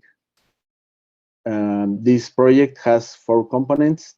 The main components are related to the assessment of the trade in the countries, with all the difference and all the different modalities and changes that take place in each country, particularly when we have an enforcement activity in one country, the flows moves to another country, and then it starts to find new ways to move. But at the end of the day, we finish with the same quantity of mercury in the countries. The second component is related to development of legal and institutional schemes for control of mercury trade at national and regional level.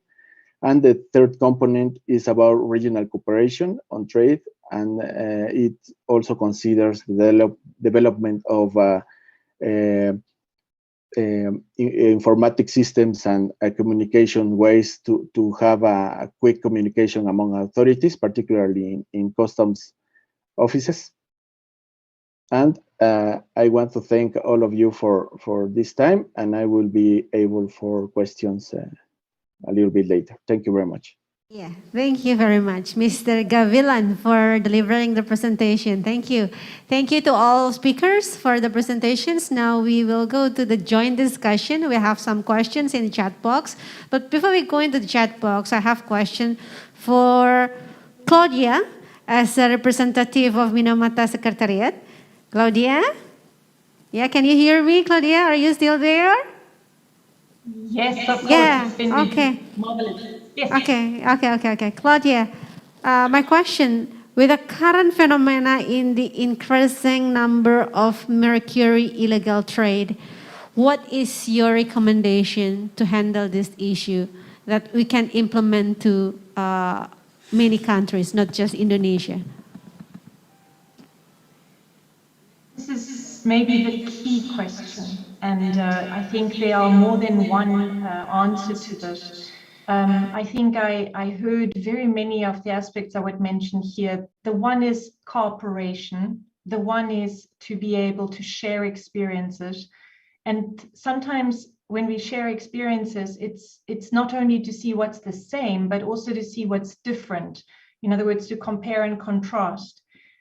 Today we heard about some countries that have deposits of mercury themselves that need to deal with the tricky situation of having deposits themselves and also having ASGM. And then other countries might not have their own deposits of mercury, but are getting it through other channels. So there are 2 levels of complexity that need to be looked at. And then I really want to also just point to the presentation made by Dewey, because she made many of the, I think, opportunities possible, or she articulated many of the opportunities very well. Firstly, the gold consumers want to buy clean gold. They do not want to know that their gold is dirty or stands on human rights or any of those. And I think it's a very, very important part of the supply chain power that we need to bring back into many, many aspects of it. And I also want to underline that, of course, when we speak about miners, it's their livelihoods, it's their daily job, it's their way of being. So it is, of course, in some settings regarded, or some countries have banned certain items or made it illegal. And that is the choice of that constituency. But it's not the only way, or sometimes it cannot be the only way to go forward. So I think it's very important to also just recognize the livelihood element of miners. Maybe I leave it there, but just to conclude that it is important that one has an idea about the amount of mercury in one's space and where that comes from, because those are the elements that one has to track in many ways. May I leave that there, because I think there are many others that can add even more insights to this important question. Thank you. And your response to Ms. Dewi's presentation. Thank you.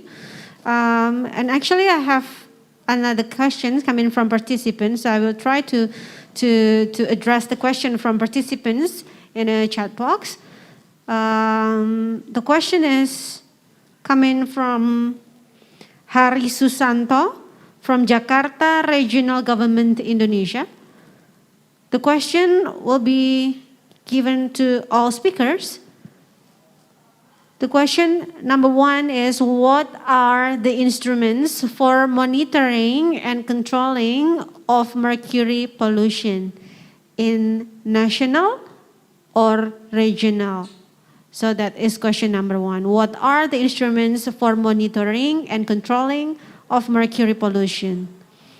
And the second question, how is the future scenario for controlling the use of mercury? For example, in electronic products or in mining plant.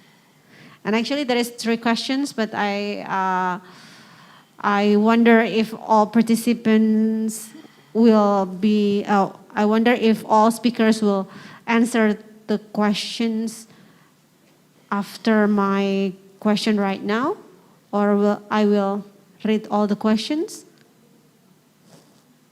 Maybe I will ask from Singapore. From Singapore first.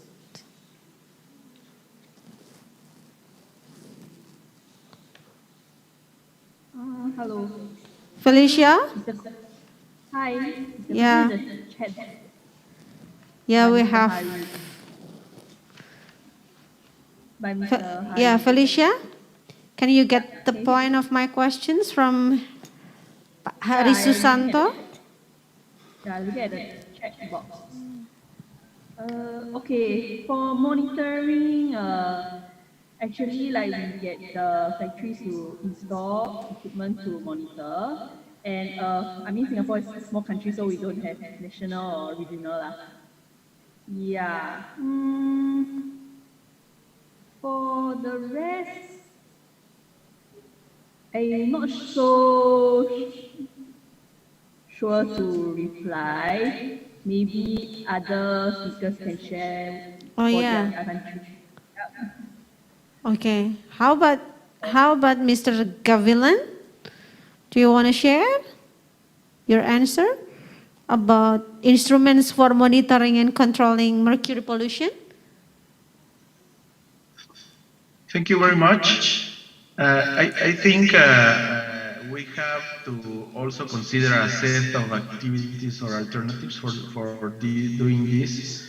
I would like to focus on regulation. We need to establish regulation for example, in our country we have regulations for large industries, to monitor emissions of several pollutants, particularly for the industries related to metals and metal processing. We control the emissions of mercury, among of them. Also for cement and incineration and other activities, they have to monitor themselves. And also we have several other activities to make specific monitorings in different sources, for example, water, and regulate the concentration of pollutants in soil, etc. So we also have several programs with educations and research institutions for monitoring of communities where they go and they take samples of blood and other human samples in order to quantify the amount of mercury, particularly in those communities where they have activities related to mercury processing. So I think the best way of doing that is setting a number of options that would be being monitored along the time in order to track the efficiency of regulation and the development of the releases. Thank you. Okay. Okay, thank you. Thank you for the answer, Mr. Gavilan. The answer that we can learn from Mexico. And how about from Philippines? We have Mr. Sanes here. Mr. Sanes? Yes. Yeah. How about from Philippines? Well, in the implementation of the convention, aside from the law that I have shared, we have also monitoring capacity in relation to the implementation of our Clean Water Act and Clean Air Act. So we have that capacity, like for Clean Water Act. So our regional offices in the Philippines, we have 16 regions. And part of the monitoring is the measurement or measuring the level of because mercury is one of the priority metals in that will have an effluent standard. So we have standard. Therefore, we can monitor the level of mercury in the industrial effluents. While we have also research laboratory that implements project in relation to monitoring the sediment quality in our fresh and marine environment or marine waters. In relation to Clean Air Act, so we have that also capacity to monitor the emissions from the industry, especially for power plants where they use coal or the coal-fired power plants. That we know very well that mercury is one of the resident metals in coal. So that is how we measure or control the emission of mercury. And of course, our RA 6969 or the chemical control order for mercury and mercury compounds that we monitor the entry and exit of mercury in the Philippines. So it's really I agree with our colleagues from Mexico that you need to start with your policies and rules and regulations and implementing some complementing activities in enforcing different environmental laws. Thank you. Thank you, Mr. Sanes, for answering the questions. And I think question number 2 will be good if we give this question to Claudia. How is the future scenario for controlling the use of mercury? For example, in electronics products or mining plant. What do you think, Claudia? Thank you very much, and also for the question and the opportunity to let you know a bit more detail here. Let me speak about products, and there are different types of products where mercury is added. Under the convention in Article 4, all parties have committed themselves to a phase-out date for those products. In other words, parties have committed themselves by, it's in fact 2020, no longer to manufacture those products, no longer to export those products, no longer to import those products. These products are all kinds of things. They are thermometers, they are relay switches, they are many, many things that are used daily. I just want to make the point here that these products are now not illegal. It is not illegal to still use your mercury thermometer. It is just that parties have committed themselves to look for alternatives and to manufacture those from now onwards. So there's no prohibition on the use of those products, but in keeping with the idea behind the convention to reduce the need for mercury in our economy, the intent is that over time these kinds of products will have alternatives. So that's products. Then there are many processes that use mercury. As I said before, mercury is just such a unique and enable element. And these processes, chloralkali processes that make chlorine, for example, and a number of others, they all also have phase-out dates. So in other words, countries are either using newer technologies to make chlorine and are gradually closing their chloralkali plants. So all in all, there are timelines set in the convention and parties are working very hard to try to maintain those timelines. So that is the point for products and processes. One very special process, and we're speaking about it here today, is the ASGM process, is this gold mining process. And this one is so special that it has a separate article in the convention. The point is here that there are many technologies that are much lower in mercury use, or also technologies that don't use mercury at all. And these are often very affordable technologies. And so the project that we are seeing in Indonesia and other countries under the Planet Gold umbrella are trying to help miners use non-mercury methods or low mercury methods to still maintain their livelihood of mining for gold, but not to use mercury. So this is a phase out and a substitution process over time. So that is to Harry's question, but maybe also to some of the other questions that are asking about, is there an alternative to using mercury in gold? There is definitely an alternative, but it does take time to put it in place. And just a question on customs. The point is that mercury moves either legally in flasks, as you can see on photographs, between countries, where there are proper papers that document where the mercury comes from. These are the consent forms and what it is used. So this is a way to really understand and in a way to get visibility on the mercury that there is. And then also customs and other officials can, for example, deny the right to import such mercury or to export such mercury because it is not in keeping with the intent. Thank you very much. Thank you, Claudia, for answering the questions. And now I will go to Bu Dewi, Miss Dewi.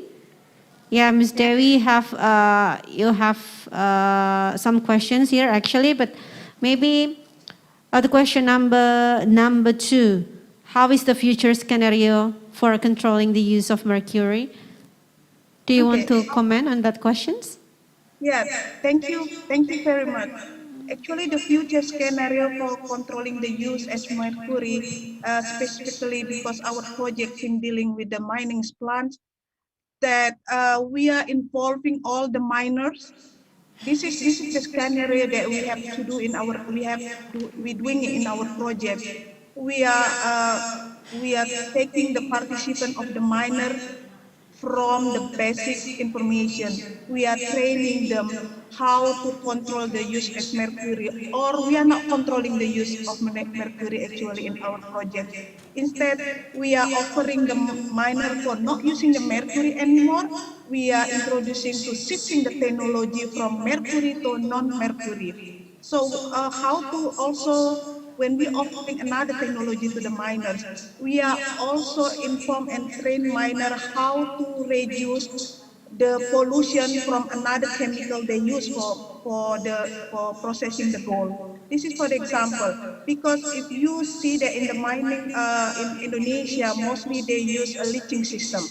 A leaching system, this is we train them how to control the waste management, how to reduce the toxicity of the tailing before they can discharge the tailing to the ecosystem.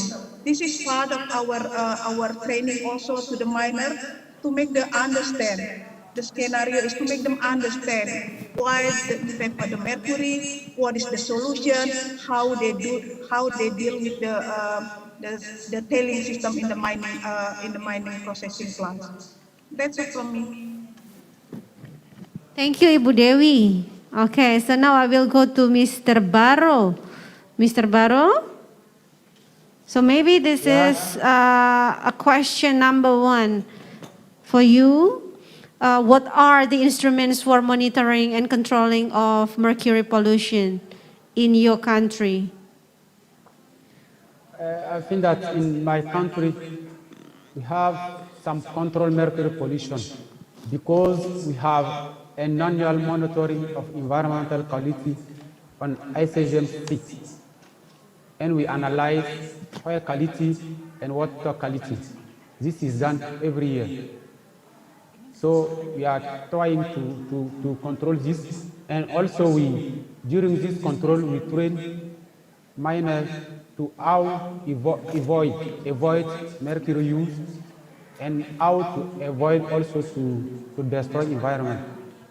For mercury electronic control, we have developed now a project with UNEP on mercury to ban medical device contain mercury. And if we will implement it, we can control the medical device with mercury. And this control will be for the all products in the future. For the custom, we say that custom is linked in the control of illegal mercury in our country because we have a mobile brigade in the border, and this brigade makes it possible to cite illegal mercury. We have the last size is on May. We have size 2 bottles of mercury. We enter illegal in the country. So we have some mechanisms to control, but we must improve it for the process. Thank you.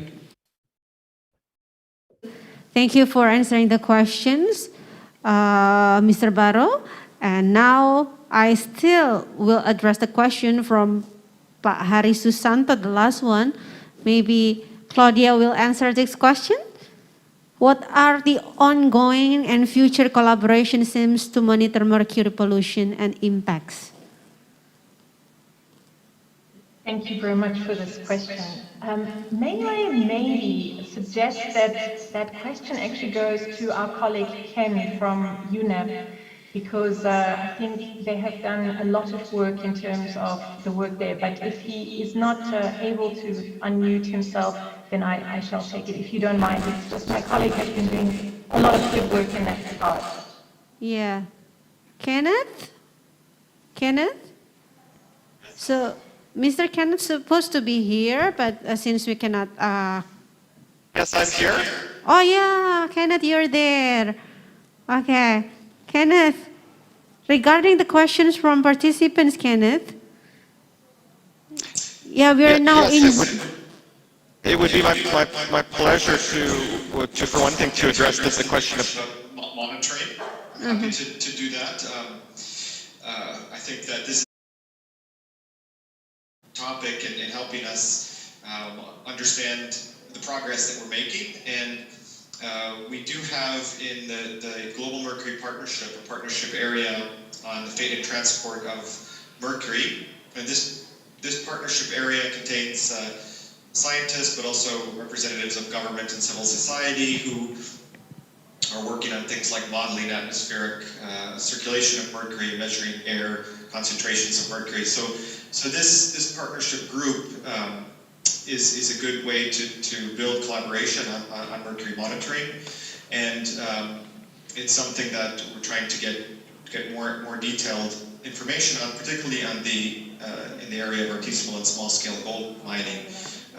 This is one sector where it's very hard to monitor on a lot of levels because of the informal nature. It's hard to monitor activities on the ground, but also it's hard to monitor those impacts of mercury released in ASGM to the environment. So UNEP is actually working with the Secretariat of the Minamata Convention on a few initiatives to get some better guidance on monitoring in situ, in things like sediment and fish tissue in ASGM areas, and also using remote sensing, using satellites to better understand the extent of ASGM and what kind of mercury pollution might be resulting from that and being transmitted into the broader environment.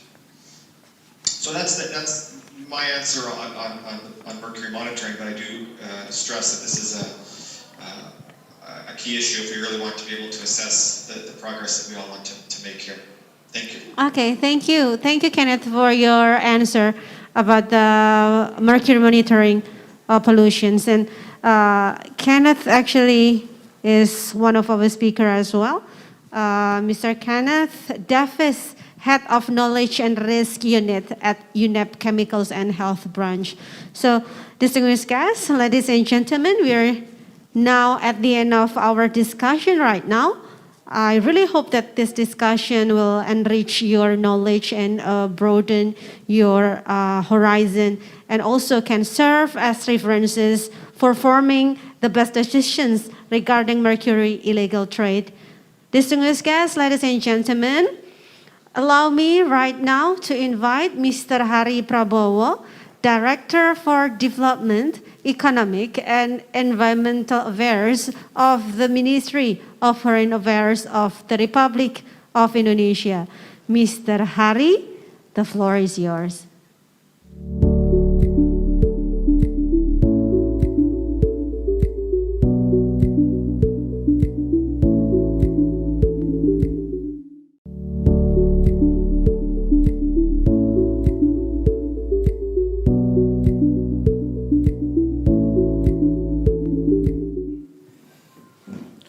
Excellency Alwedo Hong, Vice Minister of Environment and Forestry of the Republic of Indonesia, Excellency Rosa Vivin Ratnawati, President of COP4 Minamata Convention, Ambassador Febrian Rudyard, Director General for Multilateral Cooperation of the Ministry of Foreign Affairs of Indonesia, Excellencies, distinguished speakers, participants, ladies and gentlemen, very good afternoon from Jakarta to all of you. It has been a very productive 2.5-hour discussion that we just had, and I'm pleased to say how it has really captured the global concern over illegal trade of mercury, and also about the nature of this issue, how this issue travels national boundaries and involves multiple actors. I believe there should be cooperation among countries to address it. This is an issue that requires coordinated international policy response. No single country can resolve mercury illegal trade alone, and we need to work together to deal with this international problem. Dear colleagues, the COP4 of Minamata Convention on Mercury is going to be held this coming November. And given the gravity of the forum, I think it will be the appropriate venue to show our global commitment to work together to combat mercury illegal trade, as it will also going to strengthen the existing regime of Minamata Convention. Now, Excellencies, ladies and gentlemen, before closing, I would like to convey my appreciation to all parties that have made this international webinar productive one. Special thanks to the colleagues at the Ministry of Environment and Forestry, Republic of Indonesia, as well as Ministry of Foreign Affairs of the Republic of Indonesia for their close collaboration, and also to our moderator, Ms. Santi Zaidan. Also, many thanks and gratitude to the speakers for their valuable expertise, insight, and contribution. Ms. Claudia Ten Hav from the Minamata Convention Secretariat, Ms. Felicia Lim from Singapore, Ms. Baik Dewi Krisnayati from UNDP Indonesia, Mr. Roger Barrow from Burkina Faso, Mr. Arturo Gavilan from Mexico, and Mr. Kenneth Davis from UNEP. Of course, also many thanks to all participants who have joined us today, both from Indonesia and all over the world. Finally, together, let us make Mercury illegal trade a history. On that note, I hereby close the webinar. Stay safe, stay healthy, and have a great day. Thank you very much.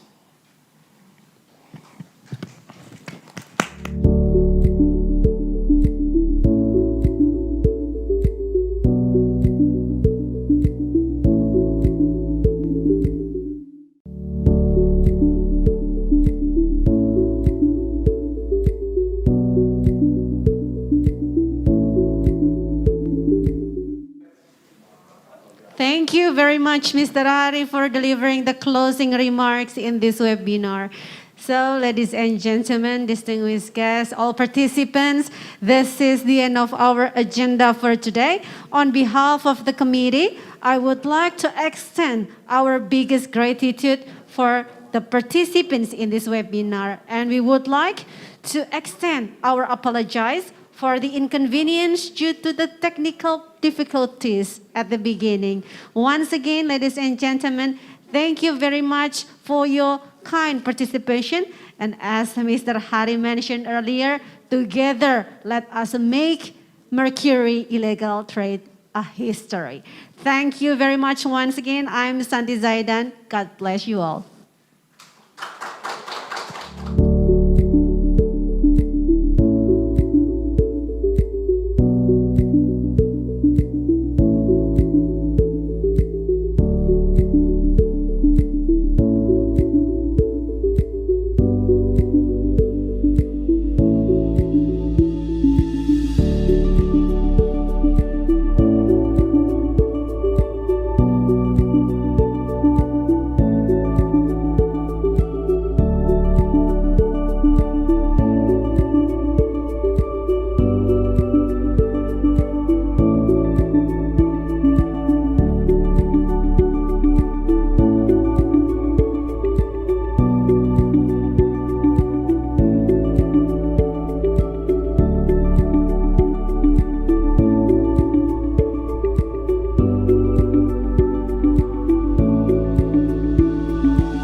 Oh ya, mari Bu. Ya.